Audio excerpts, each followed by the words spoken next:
Ini tolong garis bawahi betul ya. Ini cara berdoa yang cepat dikabulkan oleh Allah. Ya, perhatikan caranya. Dan semua nabi menempuh cara ini. Anda tahu apa yang terjadi? Lihat ayat 39-nya. Pakai fa. Fastajabna. Maka kami langsung kabulkan. Nggak pakai jeda. Kalau belum sampai ke titik itu, malam ini maksimalkan. Dan besok. Cuma 2 kesempatan. Malam dengan besok. Mintakan. Yang serius demi Allah saya katakan. Karena ini taruhannya besar sekali. Khususnya di penghujung Ramadan, para sahabat itu memadati tempat-tempat strategis untuk berdoa. Tempat-tempat strategis itu ada beberapa macam. Pertama, yang khusus di rumah Allah. Rumah Allah itu spesifik ya. Kalau kita sekarang masjid, berada di masjid, itu peluang yang paling tinggi untuk mendekat kepada Allah, bermohon pada Allah Subhanahu wa Ta'ala. Karena itu di penghujung Ramadan, biasanya di sore-sore, ba'da asar menjelang Ramadan, itu ada sebagian waktu yang mereka habiskan untuk bermunajat kepada Allah Subhanahu wa Ta'ala. Biasanya yang diminta 3. Yang pertama adalah penerimaan dari amal yang telah dikerjakan selama Ramadan. Karena kita tidak tahu dari sekian amal yang kita kerjakan berapa yang diterima oleh Allah Subhanahu wa Ta'ala. Beruntung dan bersyukurnya kita, Allah punya sifat asy-syakur. Asy-syakur itu yang maha menerima walaupun sedikit. Jadi walaupun tadi kita sholat itu, taruhlah 2 rakaat gitu. Belum tentu 100% khusyuk kan. Tapi dari 100% itu walaupun cuma 5-10% itu masih diterima oleh Allah Subhanahu wa Ta'ala. Karena itulah kita berbahagia Allah menampilkan sikap dan sifat asy-syakur. Sifatnya asy-syakur, sikapnya menerima dengan sifat itu segala hal yang terbaik dari hamba sekalipun hanya sedikit. Dan berkenan menyempurnakannya. Dan berkenan dengan menyempurnakannya. Jadi kita bermohon. Salah satu cara menyempurnakan itu dengan berdoa. Ya, karena itu ada doa yang sampai kepada kita, wa tammim taqsirana ya Allah ya rabbal alamin. Taqabbal minna salawatina wa qiyamana wa ruku'ana wa sujudana wa takhasyu'ana wa tadarru'ana wa siyamana wa tammim taqsirana ya Allah ya rabbal alamin. Ya Allah, mohon terima selama Ramadan ya Allah puasa kami, salat kami, rukuk kami, sujud kami, kekhusyuan kami, penghambaan kami, semua amal kami, dan kami memahami enggak semuanya mungkin ya Allah kami kerjakan baik dalam pandangan-Mu. Namun mohon Allah, jikapun ada yang Kau nilai kurang, mohon sempurnakan Allah. Kekurangan itu Allah. Sekali lagi dapat gelas. Alhamdulillah.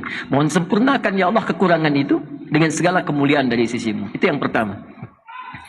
Yang kedua, memohon khusus ampunan kepada Allah Subhanahu wa Ta'ala. Karena ini spesifik. Hadis-hadisnya jelas dan tegas.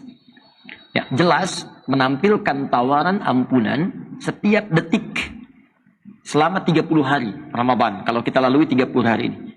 Hadisnya jelas di Al-Bukhari ada, hadis lain penguatnya ada, dan 3 redaksi ya yang disampaikan. Man shama Ramadhana imanan wa ihtisaban ghufira lahu ma taqaddama min dhanbi. 1. Man qama Ramadhana imanan wa ihtisaban ghufira lahu ma taqaddama min dhanbi. 2.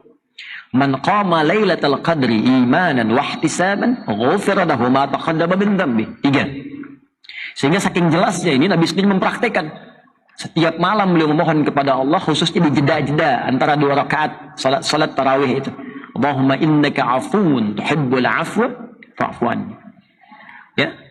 Siapa yang menunaikan puasa Ramadan, siapa yang menunaikan qiyam malam di malam-malam Ramadan, siapa yang salat bersamaan dengan malam Al-Qadar, dia kerjakan dengan penuh keyakinan iman karena Allah, kemudian berintrospeksi diri. Jadi sholat yang benar itu bukan sekedar kita tunaikan, khususnya di malam-malam Ramadan, di waktu-waktu Ramadan, tapi diisikan dengan perasaan khusyuk kita.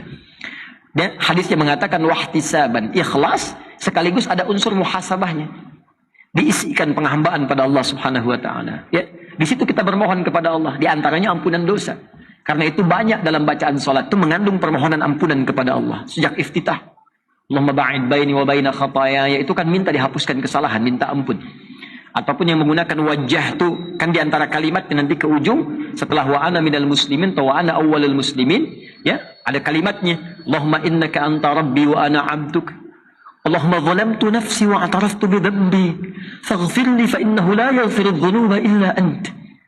Ya Allah, aku akui aku banyak berbuat salah. Aku hamba-Mu yang zalim ya Allah. Dan aku akui begitu banyak dosaku. Sedangkan Kau menetapkan ya Allah, hanya Engkau yang maha mengampuni segala dosa.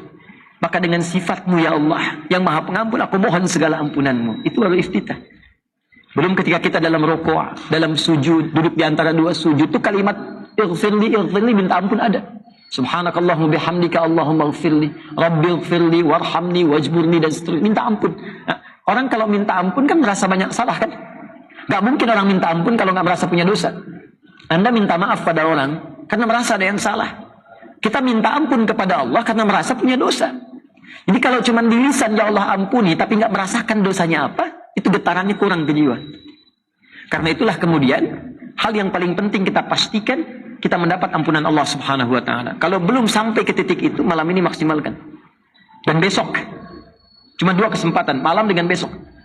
Mintakan yang serius demi Allah saya katakan, karena ini taruhannya besar sekali. Ya, Nabi katakan ghufira lahu ma taqaddama min dzambi. Berpeluang diampuni semua dosa. Dan ini cuma Ramadan. Taubat, minta ampun sama Allah. Dan doakan orang sekitaran kita. Semua orang tanpa kecuali. Hei, siapa yang menginginkan orang lain larut dalam keburukan? Hah? Hanya orang yang kurang bersih hatinya yang menginginkan orang-orang lain terjebak dalam keburukan, kemungkaran. Betapa sering kita pikirkan karena beda pendapat dengan kita, dia harus celaka. Dia harus buruk, dia harus tertinggal dalam aspek apapun. Sosial, politik, ekonomi, apa, macam-macam. Sepanjang dia beriman, doakan. Yang belum beriman pun kita doakan. Supaya Allah berikan hidayah. Pelaku maksiat kita doakan supaya taubat. Dan diri kita bermohon kepada Allah. Biasanya jadi wasilah. Kalau kita pandai mendoakan orang lain, nanti ditarik kemudian kemuliaan itu untuk menjadikan ampunan turun kepada kita. Minta. Ini kenapa saya penting sampaikan? Karena nanti yang terakhir tegas. Yang tadi jelas, sekarang tegas. Ini karena dibentangkan 30 hari. Setiap detik, selama 30 hari, malaikat Jibril langsung memberikan satu penekanan yang kuat. Ini saya ulang-ulang, saking pentingnya ini saya sampaikan. Nabi pernah naik ke atas mimbarnya untuk memberikan tausiah. Mimbar Nabi itu ada 3 gundukan. Ya, 3 step kayak tangga gitu. 1, 2, 3. Itu begitu naik setiap tangganya, malaikat Jibril memberikan statement. Perhatikan di antara statementnya. Raghima anfu rajulin. Sungguh kotor hidung seseorang itu. Ini bahasa kiasan, ungkapan. Ya, bu'dan maknanya. Bu'dan, sungguh tercela, jauh. Jadi di Arab itu kalau ingin menunjukkan seseorang yang tercela, itu hidungnya itu penuh dengan debu kotor. Ya. Makanya dulu di masa Batavia, JP Kuhn itu ketika memerintah di Jakarta, ya, ada sepupu dia selingkuh, ya, dengan salah seorang prajurit yang jaga. Ketika selingkuh itu dihukum. Dipraktekkan pada masa itu. Yang perempuannya dirajam, yang laki-lakinya dihukum di depan, dirajam juga. Tapi sebelum kemudian dihukum, diberikan tanda ke masyarakat supaya jangan berbuat seperti ini. Dicorenglah kemudian dengan arang hidungnya. Maka dikenalah istilah hidung belang. Itu asal dari situ. Dibaca sejarah, baca sejarah. Ya. Asalnya dari situ dikenal dengan istilah hidung belang. Ya. Maka saya ingin kembali. Itu kata malaikat Jibril kalau kita ingin tafsirkan hidung belang. Ya, dalam konteks ini tercela. Menunjuk perbuatan yang sangat tercela. Sungguh keterlaluan. Di tafsir hadis lain, dan keterlaluan katanya. Liman adraka Ramadhan falam yughfar lahu. Orang yang disampaikan oleh Allah ke bulan Ramadan tapi tak mampu diampuni dosa-dosanya. Ya, orang lain nggak sempat sampai. Kita sampai. Begitu sampai nggak dimanfaatkan. Sekali nggak dikasih, sekali dikasih, Anda nggak manfaatkan, ada kesempatan kedua. Kedua nggak dapat, ada ketiga. Tapi 30 hari diberikan nggak dimanfaatkan. Keterlaluan kata malaikat. Tapi yang paling menarik kata Nabi, amin. Kabulkan ya Allah. Kabulkan. Ini yang paling bahaya. Hati-hati ya. Hati-hati dengan kalimat ini. Nabi katakan amin. Kabulkan ya Allah. Biasanya Nabi yang berdoa, malaikat mengaminkan. Ini kebalik. Malaikat yang berdoa, Nabi yang mengaminkan. Ini ada di Al-Mustadrak. Al-Mustadrak ini termasuk sahih. Karena disusulkan kepada syarat Al-Bukhari dan Muslim. Saya sering sampaikan di ilmu hadis, Imam Al-Bukhari meninggal, nggak semua hadis terkumpulkan. Imam Muslim datang, ya melengkapi sebagiannya. Imam Muslim meninggal, ada banyak hadis yang belum dikumpulkan. Makanya datang kemudian Imam Al-Hakim An-Naisaburi mengeluarkan kemudian beberapa syarat-syarat khusus di Al-Bukhari dan Muslim. Dari syarat ini dikumpulkan lalu dicarilah hadis sesuai dengan kualifikasi tadi, syarat yang tadi. Maka ditemukan hadis-hadis diantaranya hadis tadi. Disusulkanlah kemudian ke dalam Al-Bukhari dan Muslim. Disusulkan dalam bahasa Arab disebut Al-Mustadrak namanya. Maka diberi nama kitabnya Al-Mustadrak kayak karya Al-Hakim An-Naisaburi. Karena itu di penghujung Ramadan, malam-malam ujungnya. Kemudian nanti di penghujung ba'da asar menjelang ke maghribnya banyak yang bersimpuh kepada Allah. Di antara sahabat banyak nangis. Ya, 1 tadi memohon kepada Allah menerima amal ibadah. 2 diampuni dosa. Dan yang ketiga yang paling penting, diberikan kesempatan untuk konsisten mempraktekkan hasil Ramadan di 11 bulan mendatang. Ya, awas hati-hati karena nanti ciri keberhasilannya pasca Ramadan, bukan saat Ramadan. Orang yang berhasil bukan saat trainingnya, saat mempraktekkan hasil training itu. Jadi kalau Anda ikut pelatihan di kepegawaian, di perusahaan, itu akan diduga dinilai berhasil pasca selesai training. Bagus nggak tampilan kerjanya? Kalau nggak bagus nanti nggak masuk kerjanya, dievaluasi.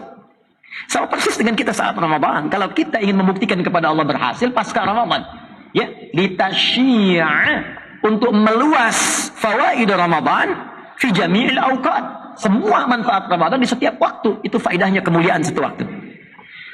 Masjid tempat pertama. Kalau masih ada tempat nanti besok ya, setelah selesai misalnya pagi-pagi zikir pada Allah, siang kalau nanti mau meninggalkan i'tikaf ke tempat masing-masing, boleh ke rumah, mampir dulu misalnya di masjid dekat rumah, boleh asarnya, atau mau selesaikan di sini tidak ada masalah.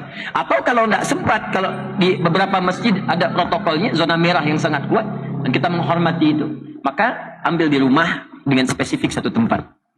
Apa tempatnya? Mihrab namanya. Ya, apa namanya? Mihrab. Nah, saya ingin luruskan persepsinya, mihrab itu bukan hanya tempat untuk imam di sini, bukan. Mihrab asalnya tempat khusus yang kita tujukan hanya untuk kepentingan ibadah saja. Untuk ibadah. Dan mihrab ini punya keistimewaan. Kalau dikhususkan untuk ibadah, maka dia memiliki dua keistimewaan yang sangat dahsyat. Bahkan tiga. Satu, mempercepat terkabulnya doa. Yang kedua, mempercepat datangnya rezeki. Yang ketiga, mempercepat lahirnya ampunan Allah Subhanahu wa ta'ala. Satu, mempercepat terkabulnya doa. Kedua, mempercepat datangnya rezeki. Bahkan dari sisi yang tidak diduga, nanti saya tunjukkan dalilnya. Dan yang ketiga, mempercepat datangnya ampunan Allah Subhanahu wa ta'ala. Makanya kenapa imam posisinya di mihrab? Ya, kenapa? Karena imam menjadi pemimpin kita dalam sholat. Dan imam yang menyampaikan permohonan kepada Allah dalam doa, dalam sholat. Karena itulah ditempatkan di mihrab, diharapkan doanya cepat dijawab oleh Allah. Karena itu disunnahkan sebelum memimpin itu menghadap kepada makmum. Melihat keumuman makmumnya siapa yang sholat. Adakah orang yang dalam perjalanan? Adakah orang yang terlihat dalam kesulitan? Adakah orang-orang anak kecil yang tidak mampu berdiri lama dan sebagainya? Lalu meletakkan surat terbaik, mohon kepada Allah termasuk dalam sujudnya. Ya. Nah, mihrab ini itu tidak hanya bisa kita khususkan di masjid, boleh kita tempatkan di rumah. Jadi selain bikin musalla agak besar lagi kalau di rumah misalnya, boleh di antara itu ada mihrab, tidak harus luas, tidak harus ruangan. Ada ruangan, alhamdulillah. Tidak ada ruangan, bentangkan sehamparan sejadah, cuma kita niatkan untuk mihrab. Kalau sudah mihrab tempatnya, ya, jadi mihrab itu yang tersekat namanya.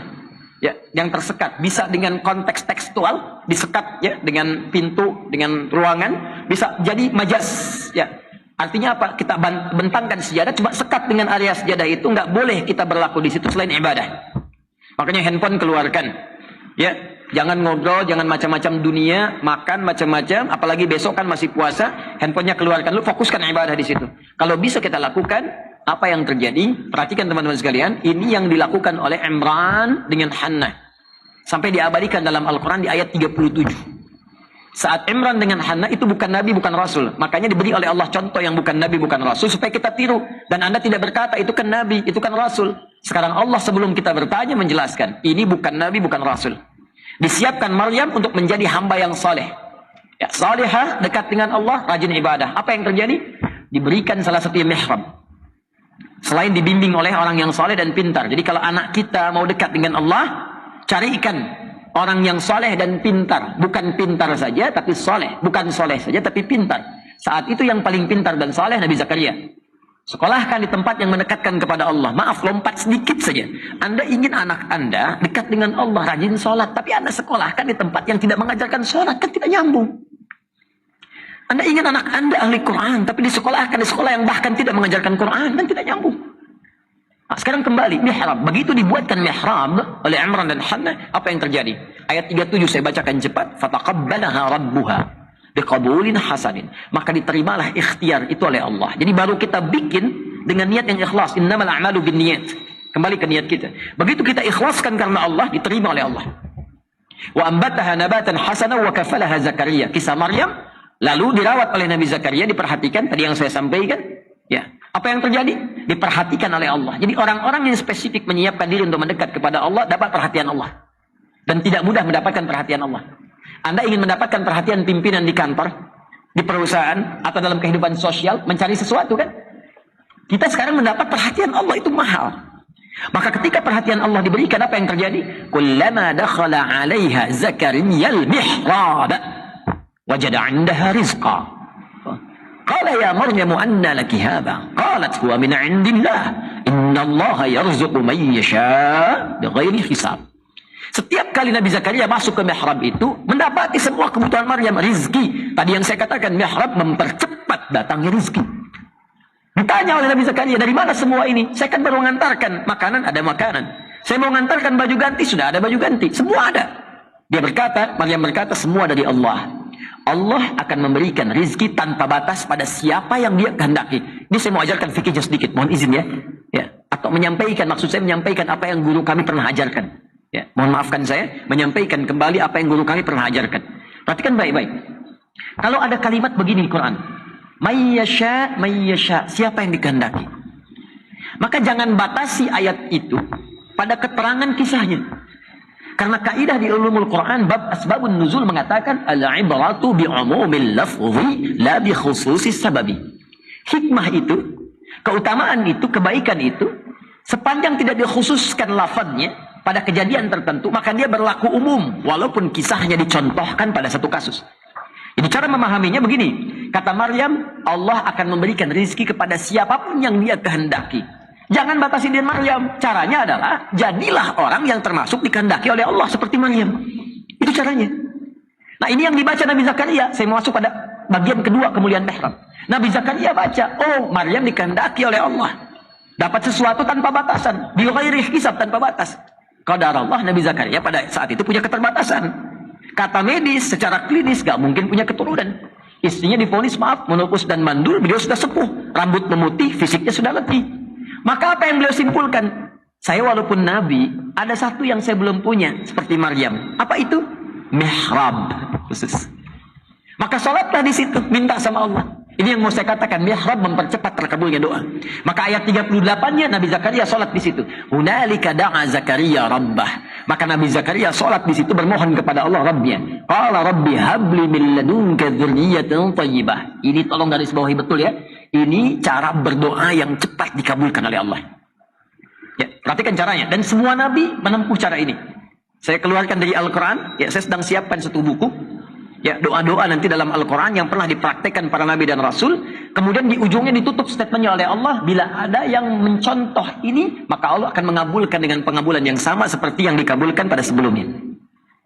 Nah, qala Rabbi habli. Pertama, ya Allah yang maha pemberi tanpa batas. Ya, nanti kalau besok berdoa atau malam nanti berdoa, maka saya sarankan berdoa ya dimulai dengan al-asmaul husna. Mengamalkan Quran surah ke-17 ayat 110. Qulid'ullaha awid'ur rahman ayyamma tad'u falahul asmaul husna. Kalau punya kebutuhan sebut nama Allah, minta berdoa. Sebut namanya Ar-Rahman, atau kalau Anda tahu, sebut salah satu nama Allah yang terbaik yang Allah berikan kepada kita sesuai kebutuhan kita. Jadi Allah itu membentangkan nama, bukan sekedar nama, yang menjawab semua kebutuhan kita. Jadi kalau Anda butuh rezeki, sebut namanya, ya Allah, ya Razzaq. Kalau butuh pengetahuan, ditambah, ya Allah, ya Alim. Kalau butuh perlindungan, ya Allah, ya Jabbar. Kalau butuh kesabaran, ya Allah, ya Sabr. Ya.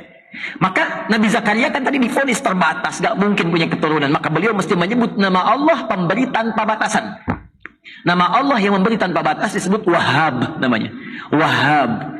Permintaan dalam bentuk permintaan tolab namanya hab. Untuk sendiri li, untuk banyakkan lana. Rabbana habli, Rabbana hablana min azwajina dan seterusnya. Maka beliau minta habli. Hunalika da'a Zakaria rabbah qala rabbi habli, ya Allah yang maha pemberi tanpa batas. Mereka mengatakan aku punya keterbatasan. Aku memohon kepadamu yang tidak punya batas dalam pemberian. Dzurriyyatan thayyibah. Ya, Rabbi habli min ladunka dzurriyyatan thayyibah. Dari sisimu saja ya Allah. Karena mereka mengatakan mustahil. Tahrif ini lafadznya khususkan ke kita. Ya Allah, mereka mengatakan aku mustahil sembuh ya Allah. Ya Allah, mereka mengatakan masalahku di rumah mustahil tidak selesai ya Allah. Ya Allah, mereka mengatakan aku tidak mungkin mendapat pekerjaan ya Allah. Ya Allah, mereka mengatakan tidak mungkin masalah selesai. Sedangkan hanya Allah pemberi tanpa batas. Aku meyakini ya Allah. Aku meyakini hanya Engkau yang memberi solusi tanpa batas. Aku mohon solusi darimu saja ya Allah ketika mereka katakan tidak mungkin diberikan. Innaka sami'ud du'a. Perhatikan cara menerjemahkannya. Ini beda dengan terjemahan ini tafsir ya.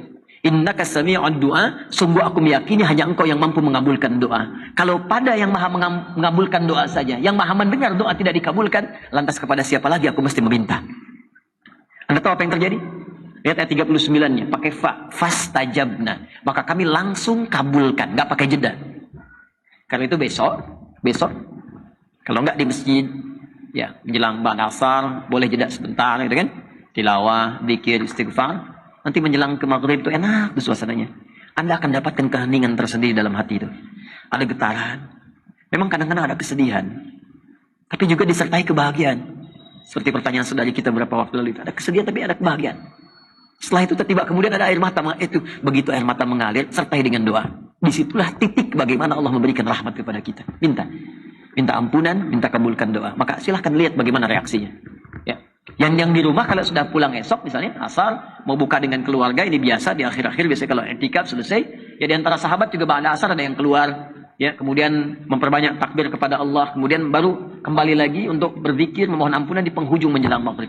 Silahkan lakukan di mihrab duduk. Nah ini yang kedua ya.